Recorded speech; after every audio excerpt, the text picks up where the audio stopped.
Hello friends, please like and subscribe my channel easy learning. आज का जो topic करने जा रहे हैं वो है viewing data using select command. Select command SQL की एक कमांड है जिसकी हेल्प से हम डेटा क्या कर सकते हैं, व्यू कर सकते हैं। डेटा व्यू का क्या मतलब हुआ कि हमने पिछली वीडियो में हमने देखा है, हमने क्रिएट और इंसर्ट कमांड यूज़ की थी। क्रिएट की हेल्प से डेटाबेस में मैंने, या हम कह सकते हैं, एक टेबल तैयार किया था, उसका बेसिक स्ट्रक्चर तैयार किया था कि उसमें कौन कौन से कॉलम होंगे और उसमें कि क्या उनका डेटा टाइप होगा, क्या उनका साइज़ होगा। ठीक है। मैंने बेसिक स्ट्रक्चर तैयार कर लिया क्रिएट कमांड से। उसके बाद हमने इंसर्ट कमांड यूज़ की थी उसी टेबल में उन कॉलम्स के कॉरस्पॉन्डिंग वैल्यू इंसर्ट करने के लिए। ठीक है। अब मैंने क्या किया, क्रिएट से टेबल का स्ट्रक्चर तैयार कर लिया और इंसर्ट से उसमें मैंने 8-10 रो डाल दी, ऐड कर दी। ठीक है। अब वो डेटा जो है बैक एंड में कहीं पे सेव हो गया है। व्यू हमें डायरेक्टली व्यू नहीं होगा, कंप्यूटर की किसी मेमोरी में जाके वो छुप गया है, ऐसा कह सकते हैं। अगर उस पर्टिकुलर डेटा को हमने व्यू करना है, उन रोज़ को व्यू करना है, टपल्स भी मैं कह सकती हूँ, रिकॉर्ड भी कह सकती हूँ। ठीक है ना। जो रोज़ है उनको मैं टपल्स भी कह सकती हूँ, उनको रिकॉर्ड्स भी कह सकती हूँ, उस डेटा भी कह सकती हूँ। उन रोज़ को मैंने अगर व्यू करना है तो उसके लिए हम सिलेक्ट कमांड यूज़ करेंगे। सिलेक्ट कमांड हम डिफरेंट क्राइटेरिया के हिसाब से यूज़ कर सकते हैं as per hour requirement. Depend करता है कि मैंने क्या देखना है, उस टेबल में से कौन सा पर्टिकुलर पार्ट देखना है। इसके लिए मैंने 7-8 कमांड डिस्कस करने जा रही हूँ वन बाय वन। सबसे पहले जो मेरे पास कमांड आती है वो है मेरी पहली कमांड, जिसको बोलते हैं सेलेक्ट स्टार फ्रॉम एम्प।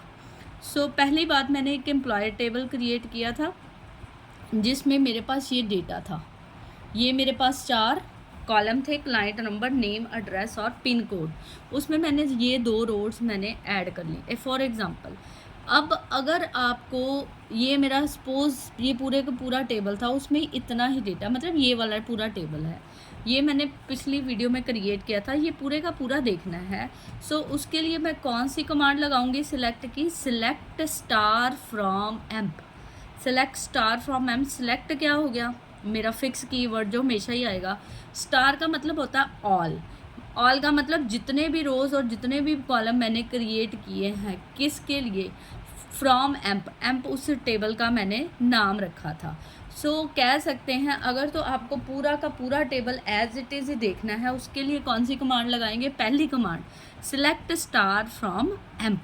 जैसे ही आप लिखोगे, पीछे सेमीकोलन डालना ज़रूरी है, साथ ही एंटर प्रेस करोगे, आपको रिज़ल्ट के तौर पे पूरे का पूरा टेबल विद ऑल रिकॉर्ड्स आपको स्क्रीन पे नज़र आ जाएगा।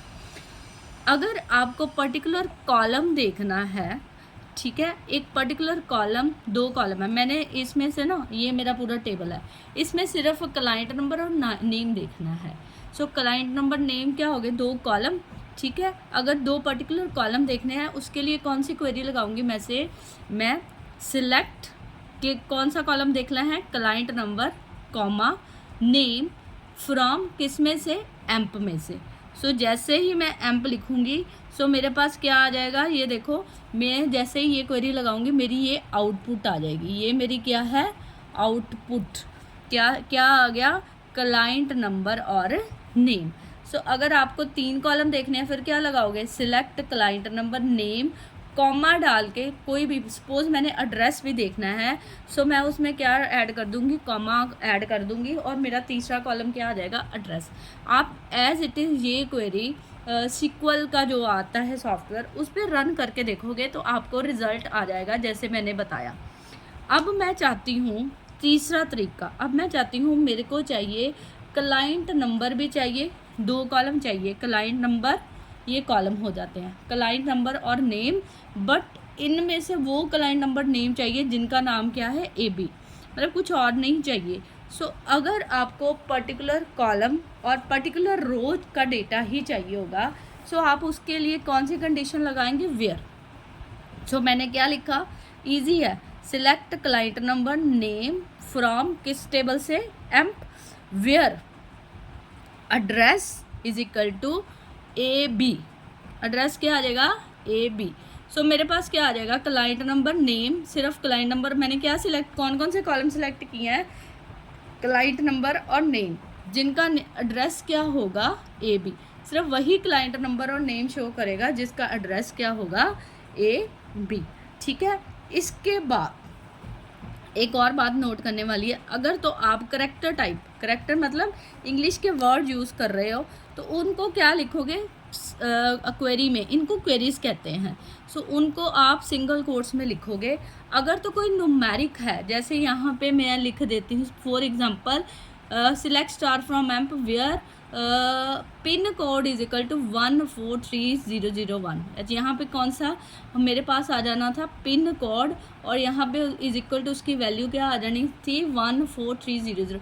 उसको मैं कॉमास में बंद नहीं करूँगी क्योंकि वो क्या है न्यूमेरिक वैल्यू। सो सबसे पहले जब भी क्वेरी लगानी है आपको देखना पड़ेगा, आपने वेयर में अगर करेक्टर है तो उनको सिंगल कोट्स में लिखेंगे, अगर तो कोई न्यूमेरिक वैल्यू दे रहे हो ठीक है उसको किस में लिखेंगे आप, विदाउट ये कोट्स, ये कॉमास कह लो आप।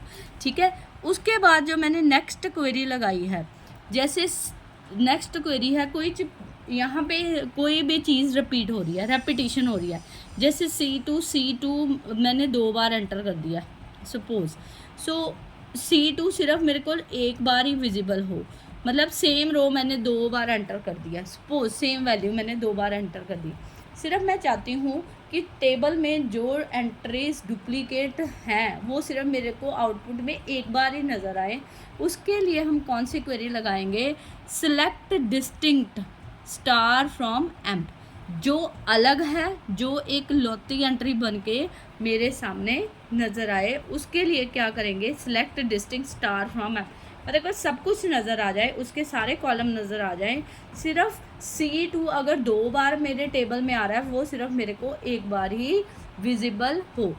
जैसे कि यहाँ पे मैंने ये सारे कॉलम नज़र आ जाएंगे, C2 एक बार फिर और एंट्री कर दी, बट C2 ऊपर भी है नीचे भी है तो मेरे को सिर्फ एक बार ही विजिबल होगी। वो किसकी हेल्प से विजिबल होगी, डिस्टिंक्ट। सो डिस्टिंक्ट के साथ भी डिफरेंट तरह के एक्सपेरिमेंट कर सकते हो। Select distinct name from amp, सिर्फ क्या नज़र आएगा, नेम क्या है, सिर्फ क्या है नेम वाला कॉलम नज़र आएगा। अगर मैंने 2 बार वैल्यू एंटर किया, जैसे राहुल मैंने 2 बार लिख दिया है, उस टेबल में से आउटपुट क्या आएगी, उस टेबल में से नेम वाला कॉलम आएगा। नेम वाले कॉलम में से भी मेरे को क्या नज़र आएगा, सिर्फ राहुल एक बार नज़र आएगा, चाहे मैंने वो 10 बार एंटर किया हो, क्योंकि मैंने कंडीशन क्या लगाती है, डिस्टिंक्ट। डिस्टिंक्ट का मतलब होता है एक बार ही, जो वैल्यू 2 बार डुप्लीकेट हुई है ना मेरे टेबल में वो सिर्फ एक बार ही विजिबल हो, उसके लिए क्या लगा सकते हैं, डिस्टिंक्ट। उसके बाद कई बार मैं देखती हूँ मैंने टेबल, ये जैसे मैंने टेबल क्रिएट किया, ये तो ऑर्डर वाइज है, ठीक है। अगर इसको आप क्या करना चाहते हो, असेंडिंग या डिसेंडिंग में, बढ़ते क्रम से या आप घटते क्रम से इनको अरेंज करना, जैसे कि पहले मैं चाहती हूँ C3, फिर मैं चाहती हूँ C2, ऑर्डर वाइज करना चाहती हूँ, तो उसके लिए मैं क्या करूँगी, ऑर्डर बाय कमांड लगाऊंगी। ऑर्डर बाय कमांड क्या करती है, अपने डेटा को 1 to 10 या 10 to 1 में अरेंज कर सकते हैं, असेंडिंग ऑर्डर या डिसेंडिंग ऑर्डर। तो उसके लिए कौन सा कीवर्ड लगेगा, ऑर्डर बाय, क्या लगेगा, ऑर्डर बाय। ये 7th कमांड अगर आप देख रहे हो, select star from amp order by client number, क्या मतलब है, मेरे जो टेबल है उसके सारे कॉलम, स्टार का मतलब ऑल, सारे कॉलम्स को क्या कर दो, अरेंज कर दो, ऑर्डर बाय कर दो क्लाइंट नंबर, मतलब क्लाइंट नंबर के हिसाब से वो असेंडिंग और डिसेंडिंग के हिसाब से क्या हो जाएगा, अरेंज।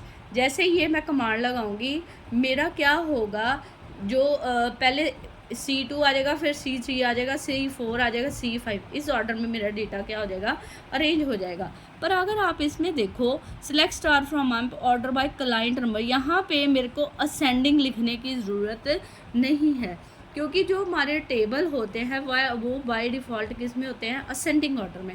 असेंडिंग सबको पता ही है, असेंडिंग ऑर्डर क्या होता है, 1 2 3 4 ऑर्डर, ठीक है। सो मैंने क्या किया है, अगर तो मैं कुछ नहीं लगाऊंगी, मेरा टेबल बाय डिफ़ॉल्ट किस में होगा, असेंडिंग।